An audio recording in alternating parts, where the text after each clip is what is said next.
So we're talking about X-Men, the animated series, and it ran from 1992 to 1997, and Disney Plus, you can find it there now. There's also a new series that's going to be coming out in the fall of 2023 that's going to pick up where this series left off. Now, the original X-Men, the animated series, debuted on Halloween, October 31st, 1992, and that Halloween had to have been one of the greatest Halloweens for in my life, because 12-year-old Brandon got X-Men, the animated series, on that day. Plus, that was back when the Treehouse of Horrors on The Simpsons was good.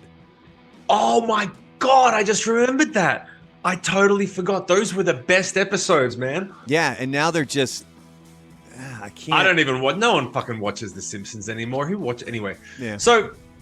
there was a pilot that was made for a different X-Men series a few years before. X-Men Pride of the X-Men was originally broadcast in 1989 during the Marvel Action Universe block of programming, which included Dino Riders and Robocop, along with the reruns of the 1981 Spider-Man cartoon and Spider-Man and His Amazing Friends. Spidey and His Amazing Friends! I can't get that song off my TV. Were any of these things... big down in Australia, whether that's the Robocop cartoon. I remember, dude, Dino Riders was awesome. We had X-Men. I don't think any of these other ones made it down there. No. But I remember seeing X-Men, but I never got into X-Men. I got into Captain Planet. I know that's so lame compared to X-Men, because X-Men is like OG and has all the really badass characters that actually do things, and all Captain Planet's kids did was just complain about things and then put rings together. I couldn't and he did all watch the Captain work. Planet. I couldn't. Yeah. No. But no, yeah, that one made it down there. But was Robocop Violent as a cartoon? No, I mean, it was kind of it was a kid's thing. Although we're going to get into that here with X-Men, because X-Men has always been a bit darker, a bit more, I don't want to say realistic, because one of the main characters can bend metal, stuff like that. But with his it's rooted in real life situations that people deal with, and we're actually going to get to that here in a short while for X-Men, the animated series. But the Pride of the X-Men, this was a pilot. It was a pun on the name of Kitty Pryde. She's the youngest of the X-Men, so the Pride is spelled Pryde, and it was influenced by issues number 129 through 139 of Uncanny X-Men. It was also made with RoboCop's budget. The producers decided, we don't want to do a 13th episode of RoboCop. We're going to make this thing over here. So Marvel Productions decided they were going to go make this one cartoon. And it was a pilot that was a few years before the X-Men series that we now know and love. I wonder if the people at RoboCop even knew. I wonder if they actually, or if they just would have been like, yeah, we're just not giving you the money. It might have been the same people. It might have been the same animating staff. It might have been all the same people, where they would have just said, hey, rather than drawing a RoboCop, like take what it looks like for his eyes, and then you're just going to put that on a guy named Cyclops. Yeah. Ultimately, the pilot was not picked up because the general consensus was it was too campy for the subject matter, considering the episode superficially dealt with social issues such as isolation, intolerance, and racism. That sounds like things they should be making the cartoons about right now. Well, it's interesting because when you go back and watch the X-Men animated series from 1992 and on, it dealt with a lot of that stuff. Now, obviously, it's under sort of the umbrella of mutants. It still dealt with a lot of, and this is something I think that what translated really well for a lot of people when it came to X-Men, not just the animated series, but also the comic books and into the movies, is that it was something that people could relate to in regards to sort of the overall plot line of what was going on. Now, obviously, a guy with magnetic powers going to the top of the Statue of Liberty, not something a lot of people can relate to. But when you want to talk about being isolated, or you want to talk about basically kind of being shunned for who you are, that's really the underlying theme of X-Men. So Pride of the X-Men did not get picked up, like we said, but it ended up becoming the basis for that Konami X-Men arcade game, the one that everybody knows and loves, where you had the 4 spots. There was essentially, I remember, 3 main arcade games that had the 4 spots to play, and it was X-Men, Ninja Turtles, and The Simpsons. Those were the 3. I mean, there was more than that, but those are the 3 that I remember. Sidebar. When you used to play the video game and you looked at Konami, did that ever trigger Hans Gruber falling off a building for you? Like the Nakatomi Plaza? Exactly. I would always see Nakatomi. For some reason, whenever I would see those games and you see Konami at the top, I'd be like, Nakatomi. I'd always be like, they're the same guys that made the building. No. So that brings us back down to 1991 when Margaret, why do you always give me the names? Margaret Lausch became the head of the Fox Children's Network.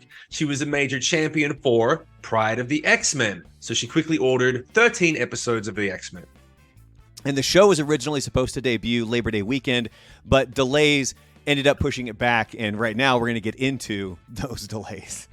So when the animation team, ACOM, turned in the first episode, this is great. When they turned it in, there were hundreds of animation errors. Hundreds. And ACOM refused to fix it. Because of time constraints, the episode was aired with all of the mistakes. Yeah. So, I mean, that was kind of the sneak preview, though. So that was the 2-part episode, Night of the Sentinels. Again, if you've seen the show, you know exactly what I'm talking about, where essentially it's Jubilee becomes a member of the X-Men is kind of what happens over the course of those first 2 episodes. And it was a sneak preview, Halloween of 1992, but the real series then started shortly after. And when Fox re-aired the pilot in early 1993, the errors had been corrected.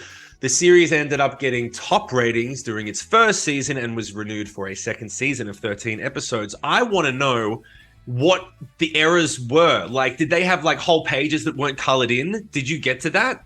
Oh, it's like what type of errors? Like sound just cuts out? Like what the fuck? No, and probably, I mean, like voices not matching what's being said, stuff like that.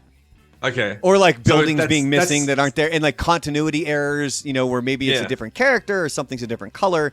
And from what I read, ACOM, the animation company, was like, nah, we're not going to fix it. Like, you guys have I can imagine like 2 characters just standing opposite each other and they're like, here, take this weapon out of my hand. Okay, I shall now use it. And then they don't do shit. They're just standing there opposite each other, just like, and then all of a sudden anything. It blinks, and then all of a sudden the guy's got the weapon now. Yeah, like a 5-year-old making their first animated cartoon. Sorry, so go ahead. The producers, they had to deal with a variety of issues through the series run, including quality control issues because of budget cuts. Oh, wait till we get to what happens later on in the series. Requests to change the tone of the show to something more kid-friendly, like we've talked about when it came to X-Men. They were dealing with some pretty heavy issues, you know, under the umbrella of mutants. But they were kind of kept being pushed to make this more of a kid-friendly show. And my brain would always go to, so they want it like the old Super Friends? Like the way that, like back in the day where you had Superman and Batman and Wonder Woman and it was just this super cheesy, super campy show that it does not translate well at all. And of course, that's what was the problem with that original pilot, Pride of the X-Men, was because they said it was too campy for the subject matter. So I guess they were trying to constantly sort of tone this thing down a little bit.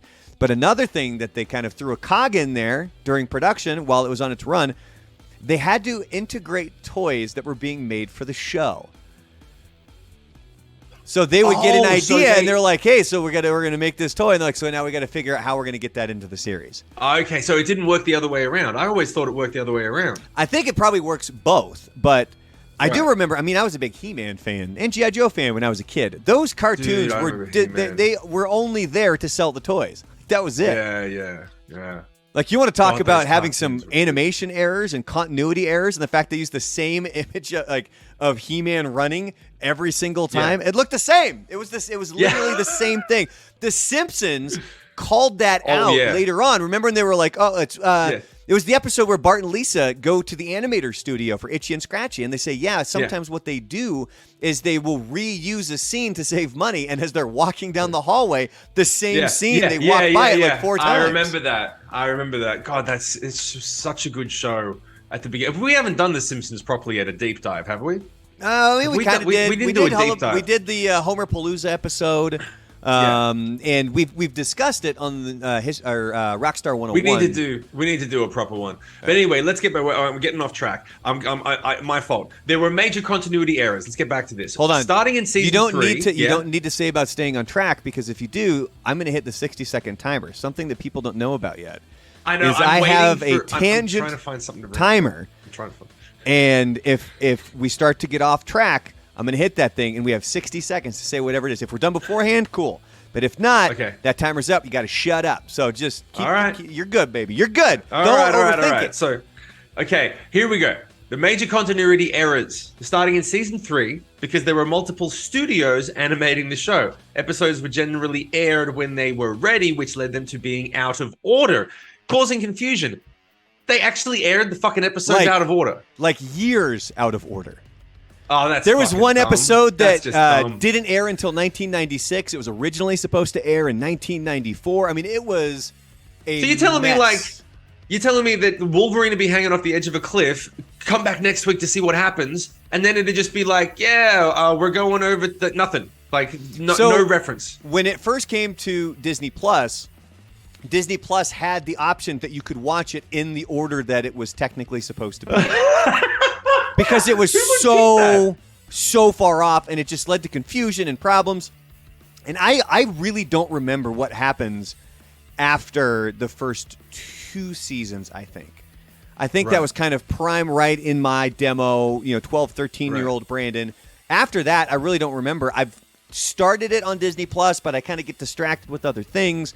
So before the new series comes out next year, I'm definitely going to watch it. And there's also technically 2 endings to X-Men the Animated Series. There was an episode called Beyond Good and Evil that was intended to be the finale, with the team disbanding after the final battle. More episodes were ordered, though. And Saban Entertainment, which everybody remembers those old logos, they were behind so much of the cartoons from our childhood. They were funding it because Marvel at that time was filing for bankruptcy. Stop and stew on that one, and how big Marvel is now because of the movies and Disney's taking it over. In that time, they were filing for bankruptcy. Dude, what were they in charge of making back then? Who? Marvel. What were they in charge of making back then? Because obviously they weren't in the movies yet. Like, were they in charge of how many obviously it was different the shows? comic books, and then they probably had all of their cartoons and stuff like that. And they just, damn. Man, that sounds like when Apple... Okay, start the timer. That sounds like when Apple finally... remember when they fired Steve Jobs? Right? Apple fired Steve Jobs, and they were like, well... So it wasn't until they got Jon Favreau and a couple of people back in and finally were like, let's let the creatives do their fucking job. And then that brought back a resurgence of the entire Marvel thing. The same thing happened with fucking Steve Jobs, where they said Steve Jobs was running a great businessman, but he was a creative. And then they fired him and got him out of his own company, and the company started to tank for 10 years until finally they brought him back, and he brought Apple back. I bet it's the same fucking thing that happened. I bet. Is that it? Good. You got it in That's 60. it. Yeah, good job. that's it. So going back to this, if you're a Star Trek fan, which I am a deep Star Trek Next Generation fan, I really wish I could just... I really wish I could just watch them all day, every day. If you're a Star Trek fan, some of the series sounds familiar. It's because the series used sound effects from Star Trek. That blew my mind. So you're saying that Star Trek made the sounds and they just ripped them. They just took them. Well, I mean, I'm pretty sure they probably paid for them, but I think the big thing here is that it's obviously way cheaper to use sound effects that have already been created than making your own. So called licensing. David Hemplin, he voiced Magneto in the animated series. He almost played Magneto in the movie. He was offered the role, but he had to turn it down because he had a scheduling conflict because he was filming Earth Final Conflict. So imagine him in that role as Magneto in the original movie. So do you think he thinks that was a mistake? You think he regrets that? Choosing Earth Final Conflict over the original X-Men movie? Yeah, I'm pretty sure that was pretty a big... I was going to say a mistake, but you never know what's going to hit and what's not, Remind me at the end of this to tell you about how Russell Crowe dealt with that decision 25 years ago at the end of this episode. After the success of the 2000 X-Men live-action movie, the animated series made a return to TV. First, it was just story arcs that related directly to the movie, but then the whole series was eventually broadcast. And last but not least, we all know how iconic the intro is. Can we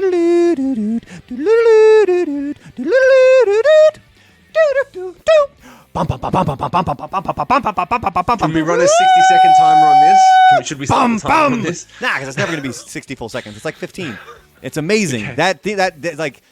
That is one that's constantly stuck in my brain. But there was a completely different alternative intro for the Japanese version, which blew my mind. I didn't know this until a few years ago.